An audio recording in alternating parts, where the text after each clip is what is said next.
In the autumn of 1858, a single peppermint lozenge bought for a penny on the streets of Bradford contained enough poison to kill 3 grown men. By nightfall, 23 people would be dead, and the darkest secrets of the Victorian sweet revolution would begin to emerge.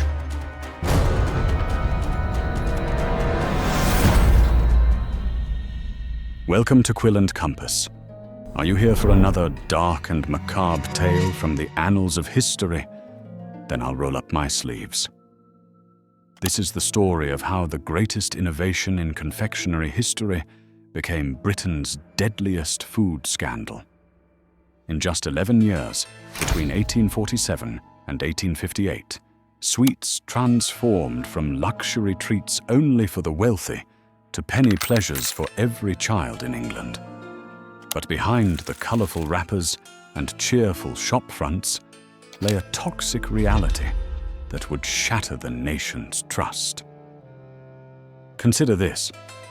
In an age before regulation, when profit mattered more than safety, how do you think sweet manufacturers cut costs? I'll give you a clue.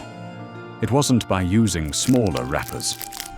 What happened in Bradford was a proper scandal that would make our modern food safety inspectors break out in a cold sweat. For centuries, sweets were rare luxuries crafted by hand in copper pans. But in 1847, everything changed. The invention of the candy press meant dozens of identical sweets could be stamped out at once. The revolving steam pan of 1851 eliminated the need for constant stirring, while drop rollers created perfect lemon drops and peppermint lozenges by the thousands. Suddenly, sugar became democratic. Where once only the wealthy could afford crystallized fruits or delicate fondants, now every child with a penny could buy a fistful of humbugs or a strip of toffee. Victorian sweet shops sprouted on every corner, their brass scales weighing out ounces of colored delights into a simple, flat paper bag, or rolled into a paper cone and handed over. Street-sold sweets were sometimes even cheekily wrapped in old Acts of Parliament, rather like the local chippy using yesterday's newspaper to wrap up your fish and chips. Before the catastrophe struck, Victorian England was experiencing the greatest confectionery boom in history. This wasn't just about sweets, it was a social revolution that transformed how Britain ate, celebrated, and even defined itself. The journey began not in confectionery shops, but in apothecaries. Horehound lozenges with their distinctive earthy bitterness were believed to cure coughs. Lemon drops and peppermint drops originally existed to mask the bitter taste of medicines. The Victorians transformed these medicinal necessities into pure pleasure, creating an entirely new category of affordable indulgence. The revolution was led by unlikely entrepreneurs, Quaker families who saw confectionery as both business opportunity and social mission. Fry's created the first chocolate bar in 1847. Cadbury began revolutionizing the British milk chocolate scene. Rowntree joined these Quaker giants in building not just businesses, but entire communities. They constructed model villages like Bourneville, implemented paternalistic business practices, and notably banned alcohol from their worker communities.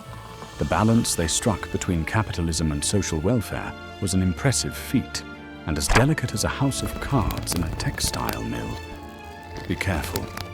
Oopsie-daisy. The decade preceding the Bradford tragedy saw explosive innovation. For centuries, chocolate was a rather exclusive affair, a bitter, luxurious drink reserved for the wealthy and the privileged. It was the Victorian era, however, that truly transformed this bitter brew into a solid, palatable delight. A British chocolatier by the name of Joseph Fry was the pioneer of this revolution. In 1847, his company, J.S. Fry and Sons, discovered that by mixing cocoa powder with sugar, and an increased amount of melted cocoa butter, they could create a thick paste that was malleable enough to be poured into molds. This single, rather brilliant innovation led to the creation of the world's first solid chocolate bar. This wasn't just a confectionery breakthrough, it was a cultural one. Chocolate was now portable, a treat that could be carried in a pocket and eaten on the go. This invention, a pivotal moment in the history of sweet treats, democratized chocolate, taking it from a high-end, aristocratic beverage and turning it into a delicious, mass-produced confection for all to enjoy. Allow me to indulge in telling how some other, now considered traditional goodies were developed. The marshmallow, in its current guise, is a prime example of Victorian ingenuity. What began as a rather unglamorous medicinal remedy in ancient Egypt, using the sap from the marshmallow plant, was transformed into a fluffy confection by 19th century French apothecaries. However, it was the Victorians who truly revolutionized the sweet, ditching the labor-intensive plant sap for the cheaper, more accessible gelatin. They then employed the starch mogul system to mass-produce the now familiar treat, turning a hand-whipped luxury for the sick and the rich into an accessible delight for the masses. Toffee's meteoric rise was a perfect storm of economic and industrial advancements. The Victorian era saw a dramatic drop in the price of sugar and an abundant supply of butter, making its simple recipe both affordable and luxurious. Its robust nature meant it was a champion of travel, easily transported across the new railway network and sold in sweet shops far and wide. The making of toffee was a theatrical event, and its satisfying crunch and rich, buttery flavor cemented its place as a beloved treat for both social gatherings and individual enjoyment. Sweets were designed to be bulky and lightweight, so that a customer would feel like they were getting more for their money. For example, some sweets were puffed with air or had cheap fillings to increase their volume, a practice that was a legitimate form of business at the time. The wealthier classes would indulge in more elaborate, ornate sweets, crafted with expensive ingredients that were often served at lavish tea parties and gatherings as a display of hospitality and refinement. The type of sweet you were offered could really tell you a lot about someone's social standing, you know. If you were lucky enough, you might be gifted a beautifully wrapped box of confectionery as a token of affection, meticulously presented to demonstrate good manners and appreciation. The expanding rail network meant sweets could travel across the country with ease. Better containers and attractive labeling boosted sales as local treats became national phenomena. Victorian England was connected by sugar, and as you might imagine, the nation's dentists weren't exactly complaining. But beneath this sugary revolution lurked a deadly secret. Victorian confectioners, desperate for the bright colors that sold sweets, turned to industrial chemistry with horrific results. Mercury sulfide created brilliant reds. Shields green, made from copper arsenite, produced fashionable emerald hues. Lead chromate delivered cheerful yellows, while various arsenic compounds provided stunning blues. These weren't food colorings. They were poisons designed for paints and textiles.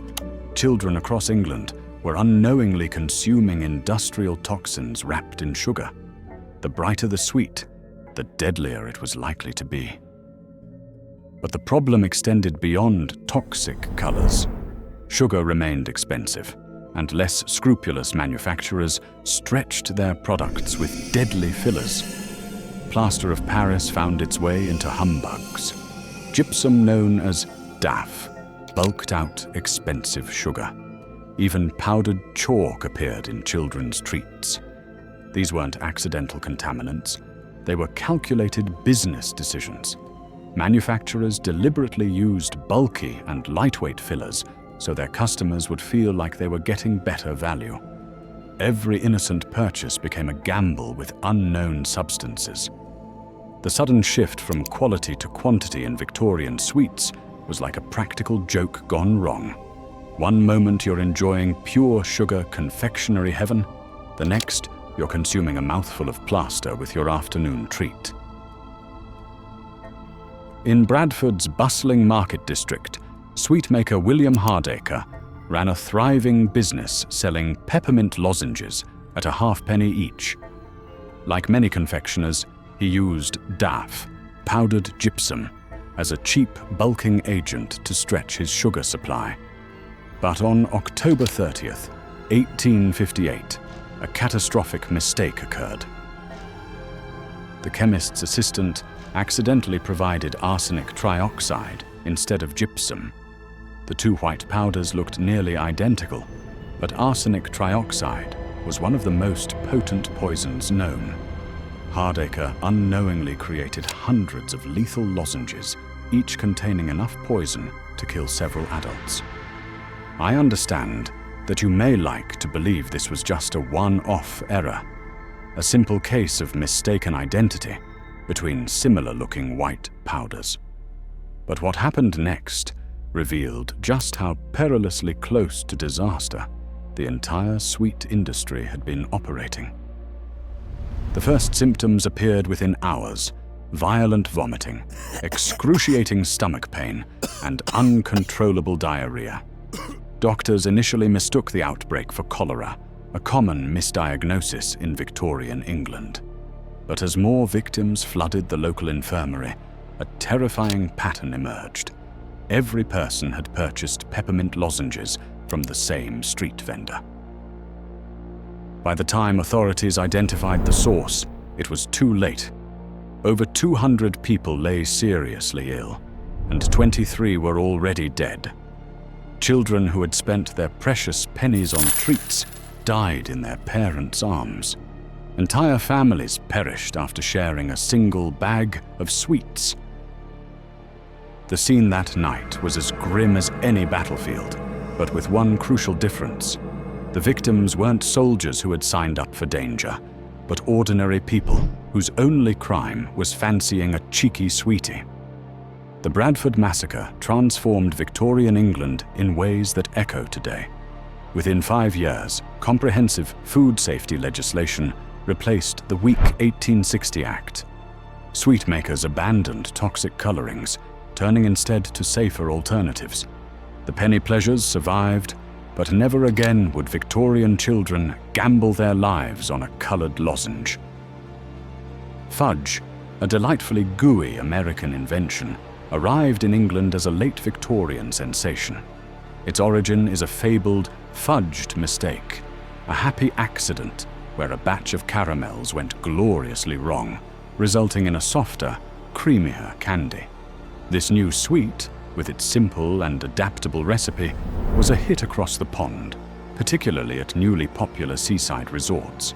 Fudge's affordability and versatility allowed sweet shop owners to innovate endlessly, offering a new, melt-in-the-mouth texture that stood apart from traditional British toffees and hard-boiled sweets. It remains a staple of the British seaside holiday to this day. The market was ripe for entrepreneurial kings like John Mackintosh, who in 1890 combined hard butterscotch with soft American caramel to create the softer American toffee, or Mackintosh's toffee. He was a master of self-promotion. His use of marketing and ability to scale up production earned him the nickname the Toffee King. He was an example of the new kind of entrepreneur who could go from a small shop to a massive factory by embracing new ideas. And for one final little tale, I must mention how the licorice all sorts, a true icon of British confectionery, owe their existence to an act of pure, unadulterated clumsiness. In 1899, a Bassett's confectionery salesman named Charlie Thompson stumbled, sending his various samples of licorice and coconut sweets tumbling into a colourful jumble. The prospective buyer, utterly captivated by the accidental arrangement, immediately ordered a batch just like it. This happy accident gave birth to a national favorite and serves as a testament to the fact that sometimes the most magnificent creations come from the most chaotic of moments. So there we have it. This was the story of how a single mistake exposed an entire industry's deadly secret, and how 23 deaths in Bradford ultimately saved countless lives across Britain. The next time you unwrap a sweet, remember, its safety was bought with Victorian blood. The transformation of Britain's food safety laws following the poisonings was like finally going to the dentist for that toothache. Essential, long overdue, and makes one wonder why it took so much pain to prompt action. In the end, the Bradford case taught Britain a harsh lesson, that when profit comes before people, even the most innocent pleasures can become deadly. It's a lesson that feels remarkably relevant still today, doesn't it? If you want to explore more dark secrets from Victorian Britain, please like this video and subscribe to our channel. Because history, as we've seen today, is rarely as sweet as it first appears.